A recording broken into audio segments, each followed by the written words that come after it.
Hi guys, ഇന്ന് നമ്മൾ കാണാൻ പോകുന്നത് I got A cheat skill in another world എന്ന ജാപ്പനീസ് അനിമി സീരീസിന്റെ സീസൺ 1ലെ അവസാനത്തെ എപ്പിസോഡാണ്.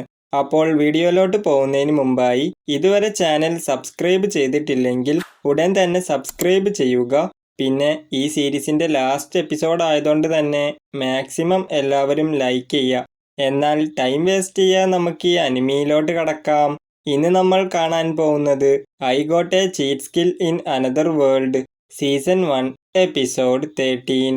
ലെക്സിയന്റെ ബ്രദറിനെ പിടികൂടാൻ സഹായിച്ചുകൊണ്ട് തന്നെ ഓവൻ ഹീറോന്റെ അടുത്ത് യൂയ, ഞങ്ങൾ രാജകുമാരൻ ചെയ്ത തെറ്റുകൾക്കുള്ള ശിക്ഷ തീരുമാനിക്കാൻ പോവുകയാണ്, അതിൽ നീയും പങ്കെടുക്കണമെന്ന് ഞാൻ ആഗ്രഹിക്കുന്നു എന്ന് പറയുമ്പോൾ ഹീറോയും അവരുടെ കൂടെ പോവും. പ്രിൻസിന്റെ ഡ്രസ്സ് അയക്കുന്ന സമയത്ത് ശരീരം മുഴുവനുള്ള മുറിവുകൾ കണ്ട് ലെക്സിയെ സാഡാവുമ്പോൾ എന്താ സഹതാപാണോ? നീ നിന്റെ മാജിക്കൽ എനർജി കൺട്രോൾ ചെയ്തിട്ടുണ്ടായിരുന്നെങ്കിൽ എനിക്ക് ഈ അവസ്ഥ വരില്ലായിരുന്നു. നീ എന്ത് വിഡ്ഢിത്താണ് പറയുന്നത്? ഞങ്ങൾ നിന്നെ സുഖപ്പെടുത്താൻ വേണ്ടി ശ്രമിച്ചിട്ടുണ്ടായിരുന്നു, പക്ഷേ നീയാണ് അതിന് സമ്മതിക്കാതിരുന്നത്. അല്ല, നിങ്ങൾ പറയുന്നതൊക്കെ തെറ്റാണ്.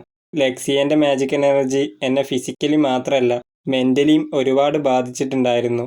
മനസ്സ് മുഴുവൻ നശിപ്പിക്കുക എന്ന ചിന്ത മാത്രമേ എനിക്കുണ്ടായിരുന്നുള്ളൂ. അതില്ലാതാക്കാൻ വേണ്ടി എൻ്റെ ശരീരത്തെ തന്നെ എനിക്ക് ബലികേടാക്കേണ്ടി വന്നു. അച്ഛാ, എൻ്റെ സഫറിങ് എല്ലാം നിങ്ങൾക്കറിയാമായിരുന്നു. എന്നിട്ട് കൂടി നിങ്ങൾ എന്നെ കൊട്ടാരത്തിൽ നിന്നും പുറത്താക്കി. പൊതുജനങ്ങളുടെ മുമ്പിൽ ഞാൻ വികൃതനും ഭ്രാന്തനുമായി മാറി. ഇത്രയും നാളത്തെ എൻ്റെ ജീവിതം ശരിക്കും നരകതുല്യമായിരുന്നു. അതുകൊണ്ടാണ് ഞാൻ നിങ്ങളെ കൊല്ലാൻ വേണ്ടി തീരുമാനിച്ചത്. പക്ഷേ ആ മിഷനിലും ഞാൻ പരാജയപ്പെട്ടു. അതുകൊണ്ട് ഇനി ഞാൻ ജീവനോടെ ഇരിക്കുന്നതിൽ യാതൊരു അർത്ഥവുമില്ല. എന്നെ കൊന്നേക്ക് എന്ന് പറയുമ്പോൾ ഹീറോയും അവൻ്റെ പാസ്റ്റിനെ കുറിച്ച് ചിന്തിച്ചിട്ട് ഐറ്റം ബോക്സിൽ നിന്നും ഹീലിംഗ് പോഷൻ എടുത്ത് രാജകുമാരന് കൊടുക്കും. ആ സമയത്ത് മുറിവുകളൊക്കെ ഹീലാവുമ്പോൾ എല്ലാവരും അത് കണ്ട് ഷോക്കാവും. രാജകുമാരനും കണ്ണാടി പോയി നോക്കിയിട്ട് വിശ്വസിക്കാൻ പറ്റാതെ നിൽക്കുന്ന സമയത്ത് രാജാവാണെങ്കിൽ, നിങ്ങൾ എൻ്റെ മകനെ സുഖപ്പെടുത്താൻ വേണ്ടി ഇത്രയും റെയർ ആയിട്ടുള്ളൊരു മെഡിസിനാണോ ഉപയോഗിച്ചത് എന്ന് ചോദിക്കുമ്പോൾ ഹീറോ കാഷ്വലായിട്ട് ഇതെൻ്റെ വീട്ടിൽ ഒരുപാട് വളരുന്നുണ്ട് എന്ന് പറയും. പ്രിൻസ് ആണെങ്കിൽ ഈ മുറിവുകളൊക്കെ മാറിയെങ്കിലും ഈ വധശിക്ഷയിൽ നിന്നും എനിക്ക് രക്ഷപ്പെടാൻ കഴിയില്ല എന്ന് പറയുമ്പോൾ അതിന് ഞാൻ നിന്നോട് ക്ഷമിച്ചല്ലോ. എന്ത് ലെക്സിയ, നീ ഇതിനെ നിസ്സാരമായിട്ട് കാണരുത്. ഞാൻ നിന്റെ ജീവനൊരു ഭീഷണിയായിരുന്നു. അതെ, നീ പറയുന്നതൊക്കെ സത്യമാണ്. പക്ഷേ ഇതേപോലെ ആയിരുന്നു ലൂണ.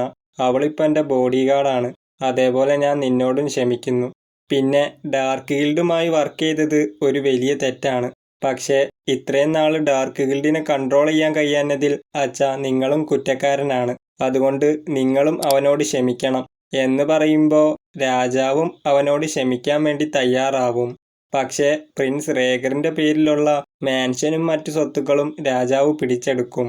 ഹീറോ അവരെ ഒരുപാട് സഹായിച്ചുകൊണ്ട് തന്നെ അവൻ എന്ത് റിവാർഡ് കൊടുക്കുക എന്ന് ഡിസ്കസ് ചെയ്യുന്ന സമയത്ത് ലെക്സിയാണെങ്കിൽ അവൻ എന്നെ കല്യാണം കഴിച്ചു കൊടുക്ക് എന്ന് പറയുമ്പോൾ ലൂണയാണെങ്കിൽ യൂയനെ ഞാൻ മാത്രമേ വിവാഹം കഴിക്കൂ എന്ന് പറഞ്ഞ് ലെക്സിയയുമായി തർക്കിച്ചുകൊണ്ടിരിക്കുന്ന സമയത്ത് പ്രിൻസ് ആണെങ്കിൽ എൻ്റെ കയ്യിൽ നിന്നും പിടിച്ചെടുത്ത ആ മാൻഷനും മറ്റു സ്വത്തുക്കളും യൂയയ്ക്ക് കൊടുക്കാം എന്ന് പറയുമ്പോൾ രാജാവും അതിന് സമ്മതിക്കും. കൂടാതെ ലോർഡ് നൈറ്റ് എന്ന് പറഞ്ഞ ഒരു പദവിയും അവർ ഹീറോക്ക് വേണ്ടി കൊടുക്കും. അങ്ങനെ ഹീറോ വളരെ ടയേർഡ് ആയതുകൊണ്ട് തന്നെ ഇന്ന് കൊട്ടാരത്തിലായിരിക്കും താമസിക്കുക. ഹീറോ നേരെ ബെഡിൽ കിടന്ന് ഉറങ്ങുന്ന സമയത്ത് ആ വൈറ്റ് ഹെയർ ഉള്ള പെണ്ണ് അവനെ അറ്റാക്ക് ചെയ്യുന്ന പോലെ ഒരു ദുസ്വപ്നം കണ്ട് ഞെട്ടി എഴുന്നേക്കും. പിറ്റേ ദിവസം ക്ലാസ്സിലിരിക്കുമ്പോഴും അവൻ വൈൽസിനെ കുറിച്ചായിരിക്കും ചിന്തിക്കുക. അത് കാരണം ക്ലാസ് കഴിഞ്ഞ് പെട്ടെന്ന് പോകുന്ന സമയത്ത് കയോരിയാണെങ്കിൽ യൂയ, ഞാനിന്ന് നിന്റെ വീട്ടിലേക്ക് വന്നോട്ടെ എന്ന് ചോദിക്കുമ്പോൾ ഹീറോ സോറി, ഞാനിന്ന് കുറച്ച് ബിസിയാണ് എന്ന് പറയും. പോകുന്ന വഴിയിലൊക്കെ അവൻ പ്രിൻസ് റേഗർ പറഞ്ഞതിനെ കുറിച്ചായിരിക്കും ചിന്തിക്കുക. എനിക്ക് ആ പെണ്ണിനെ കുറിച്ചുള്ള കൂടുതൽ ഇൻഫർമേഷൻസ് ഒന്നും അറിയില്ല. ഡാർക്ക് ഗിൽഡ് വഴിയാണ് ഞാൻ അവളെ മീറ്റ് ചെയ്തത്. അവൾ വളരെ പവർഫുൾ ആണ് എന്ന് പറഞ്ഞതിനെ കുറിച്ച് ആലോചിച്ചിട്ട് നെക്സ്റ്റ് ടൈം വൈൽസുമായിട്ട് ഒരു ഫൈറ്റ് ഉണ്ടാവുമ്പോൾ ഞാൻ ഇപ്പോഴത്തേക്കാൾ പവർഫുൾ ആയിരിക്കണം എന്ന് പറഞ്ഞ് ഹീറോ ട്രെയിൻ ചെയ്തുകൊണ്ടിരിക്കുന്ന സമയത്ത് ആ പെണ്ണും അവനെ അറ്റാക്ക് ചെയ്യും. നീ ആരാണ്? എന്തിനാണ് എന്നെ കൊല്ലാൻ വേണ്ടി ശ്രമിക്കുന്നത്? അത് എൻ്റെ റിവെഞ്ചിന് നീ ഒരു തടസ്സമായിരിക്കും എന്ന് പറയുമ്പോൾ ഹീറോക്കും ഇവളോട് സംസാരിച്ചിട്ട് കാര്യമില്ല, എങ്ങനെയെങ്കിലും ഡിഫീറ്റ് ചെയ്തേ പറ്റൂ എന്ന് മനസ്സിലാവും. കയോരി ഹീറോന്റെ വീട്ടിലേക്ക് വരുന്ന സമയത്ത് അവനെ കാണാത്തോണ്ട് തന്നെ അനദർ വേൾഡിലേക്ക് അവനെ അന്വേഷിച്ച് പോകുമ്പോൾ അവര് രണ്ടുപേരും ഫൈറ്റ് ചെയ്യുന്ന ശബ്ദം അവൾക്ക് കേൾക്കാൻ പറ്റും. ആ പെണ്ണ് ഹീറോനെ തുടർന്ന് അറ്റാക്ക് ചെയ്തുകൊണ്ടിരിക്കുമ്പോൾ ഹീറോയും നൈറ്റും ചേർന്നൊരു പദ്ധതി തയ്യാറാക്കി റാബിറ്റ് പറഞ്ഞെന്നാ കിക്ക് ചെയ്യുമ്പോൾ നൈറ്റ് മുകളിൽ നിന്ന് വന്ന് അവളെ അറ്റാക്ക് ചെയ്യും. എന്നാ അവൾക്കൊന്നും സംഭവിച്ചിട്ടുണ്ടാവില്ല. ഇതോടെ നിന്റെ അവസാനാണ് എന്ന് പറഞ്ഞ് വീണ്ടും അറ്റാക്ക് ചെയ്യാൻ തുടങ്ങുമ്പോൾ ഹീറോ കയോരിന്റെ ശബ്ദം കേൾക്കും. ആ പെണ്ണും കയോരിന്റെ നേരെ അറ്റാക്ക് ചെയ്യുന്ന സമയത്ത് ഹീറോ അത് ബ്ലോക്ക് ചെയ്യും. അവൻ ഒരു പാറക്ക് പിന്നിൽ മറഞ്ഞിരിക്കുന്ന സമയത്ത് ആ പെണ്ണും ഹീറോനെ കണ്ടെത്തി ഒരു അറ്റാക്ക് ചെയ്യാൻ നിൽക്കുമ്പോൾ റാബിറ്റ് അങ്ങോട്ട് വന്ന് അവനെ രക്ഷിക്കും. സോറി, ഞാൻ കുറച്ച് ഇൻഫർമേഷൻസ് കളക്ട് ചെയ്തുകൊണ്ടിരിക്കുകയായിരുന്നു, അതുകൊണ്ടാ ലേറ്റ് ആയേ. നീ കൊല്ലപ്പെട്ട ഡിവൈൻ ആർച്ചറിന്റെ സക്സസർ ആയിട്ടുള്ള യൂട്ടി അല്ലേ? നിന്റെ മാസ്റ്റർ ഈ ലോകത്തെ നശിപ്പിക്കാൻ ആഗ്രഹിക്കുമെന്ന് തോന്നുന്നുണ്ടോ? വായടക്കി, നിനക്കെന്റെ മാസ്റ്ററിനെ കുറിച്ച് എന്തറിയാം? അദ്ദേഹം ഇത്രയും നാള് ആ മനുഷ്യരെ സംരക്ഷിക്കാൻ വേണ്ടിയിട്ടാണ് പോരാടിയത്. എന്നാൽ ആ മനുഷ്യർ തന്നെ വൈൽസിന് ഇട്ടുകൊടുത്ത് അദ്ദേഹത്തെ വഞ്ചിച്ചു. അതുകൊണ്ട് ഞാൻ ഈ ലോകത്തെ തന്നെ നശിപ്പിക്കാൻ പോവാ എന്ന് പറഞ്ഞ് വീണ്ടും അറ്റാക്ക് ചെയ്യാൻ വേണ്ടി തുടങ്ങുമ്പോൾ അവര് 3 പേരും കൂടി അവളുമായി ഫൈറ്റ് ചെയ്യും. ഹീറോ അമ്പുകളൊക്കെ ഡിസ്ട്രോയ് ചെയ്തുകൊണ്ടിരിക്കുന്ന സമയത്ത് നൈറ്റ് അവളുടെ കാലി കടിക്കുമ്പോൾ റാബിറ്റും ആ അവസരം മുതലെടുത്ത് ഒരു പവർഫുൾ കിക്ക് ചെയ്യും. ഞാനൊരു ഡിവൈൻ ആയിരിക്കുന്നിടത്തോളം കാലം ഈ ലോകത്തെ സംരക്ഷിക്കാൻ വേണ്ടി ഏതറ്റം വരെ വേണമെങ്കിലും പോരാടും. എന്തിന്? എൻ്റെ മാസ്റ്ററിനെ ചതിച്ച ആ മനുഷ്യർക്ക് എന്ത് വിലയാണുള്ളത് എന്ന് പറഞ്ഞ് യൂട്ടി ടെൻഷനായിട്ട് അവളുടെ വൈൽസിന്റെ ഫുൾ പവർ ആക്ടിവേറ്റ് ചെയ്ത് റാബിറ്റിനെ എടുത്തിട്ട് അടിക്കും.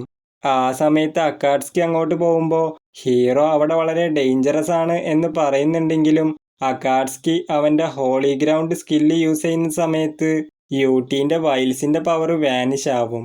അത് കണ്ടിട്ട് റാബിറ്റും അക്കാഡ്സ്കി ഒരു സാധാരണ പന്നിയല്ല എന്ന് മനസ്സിലാക്കും. ഹീറോ അവസരം മുതലെടുത്ത് യൂട്ടീനെ അപ്കോൺഷ്യസ് ആക്കും. റാബിറ്റ് ആണെങ്കിൽ ഞങ്ങൾ ഡിവൈൻസിനെ പോലെ തന്നെ വൈൽസുമായി പോരാടാൻ കഴിയുന്ന ഡിവൈൻ ബീയിങ്സുമുണ്ട്.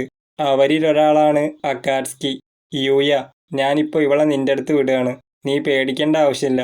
അക്കാഡ്സ്കി ഉള്ളിടത്തോളം കാലം അവൾക്ക് വൈൽസിന്റെ പവർ യൂസ് ചെയ്യാൻ കഴിയില്ല എന്ന് പറഞ്ഞ് റാബിറ്റ് അവിടുന്ന് പോകുമ്പോൾ അവളും കണ്ണ് തുറക്കുന്ന സമയത്ത് നിന്റെ മാസ്റ്റർ എങ്ങനെയുള്ള ആളായിരുന്നു എന്ന് ചോദിക്കുമ്പോൾ യൂട്ടിയും അദ്ദേഹം വളരെ കൈൻഡ് ആയിരുന്നു എന്ന് പറയും. കയോരി യൂയ നിനക്കൊന്നും പറ്റിയില്ലല്ലോ എന്ന് പറഞ്ഞ് അങ്ങോട്ട് വരുന്ന സമയത്ത് ഹീറോ ഒരു സ്പിയർ എടുത്ത് അവളുടെ ബാക്കിലേക്ക് എറിയും. നോക്കുമ്പോൾ അവിടെ ഒരു മോൺസ്റ്റർ ഉണ്ടാവും. കയോരി, നീ ഇപ്പോൾ പേടിച്ചിട്ടുണ്ടാവും, പക്ഷേ ഇതെനിക്ക് ശീലമായി. സത്യം പറഞ്ഞാൽ ഞാൻ ഈ ലോകത്ത് ഓരോ ദിവസവും ലെവലപ്പ് ആയിക്കൊണ്ടിരിക്കുകയാണ്. എന്നാൽ ഈ കാര്യങ്ങളൊക്കെ ഞാൻ നിങ്ങളിൽ നിന്ന് മറച്ചു വെച്ചു. ഞാൻ അത്ര നല്ലവനൊന്നുമല്ല. ഏയ്, നീ അങ്ങനെ പറയേണ്ട ആവശ്യമില്ല. ഫസ്റ്റ് ടൈം ഞാൻ കണ്ടപ്പോൾ ഉള്ള അതേ യൂയി ആയിട്ടാണ് ഞാൻ നിന്നെ ഇപ്പോഴും കാണുന്നത് എന്ന് കയോരി പറയുന്ന സമയത്ത് ഹീറോയും ഹാപ്പി ആവും.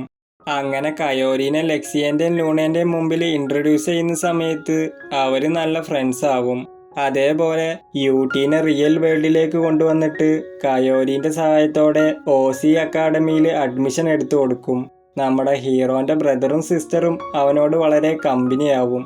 ഹീറോ ഫ്രണ്ട്സുമായി സംസാരിച്ചുകൊണ്ടിരിക്കുന്ന സമയത്ത് കയോരി അവനെ നോക്കി ചിരിക്കുമ്പോൾ ഹീറോയും തിരിച്ച് സ്മൈൽ ചെയ്യും. അതോടെ ഈ അനിമിയുടെ സീസൺ 1 അവസാനിക്കുന്നു. ഗൈസ്, ഇതിന്റെ സീസൺ 2നെ കുറിച്ച് ഇതുവരെ ഒരു അപ്ഡേറ്റും വന്നിട്ടില്ല. അങ്ങനെ റിലീസ് ആവുകയാണെങ്കിൽ ഉറപ്പായിട്ടും നമുക്ക് എക്സ്പ്ലെയിൻ ചെയ്യാം. പിന്നെ നിങ്ങൾക്ക് ഈ വീഡിയോ ഇഷ്ടപ്പെട്ടിട്ടുണ്ടെങ്കിൽ ലൈക്ക് ചെയ്യുക. എൻ്റെ എക്സ്പ്ലനേഷനെ കുറിച്ചുള്ള അഭിപ്രായങ്ങളും കമന്റ് അറിയിക്കുക. അപ്പോൾ അതുവരെ ബൈ ഗൈസ്.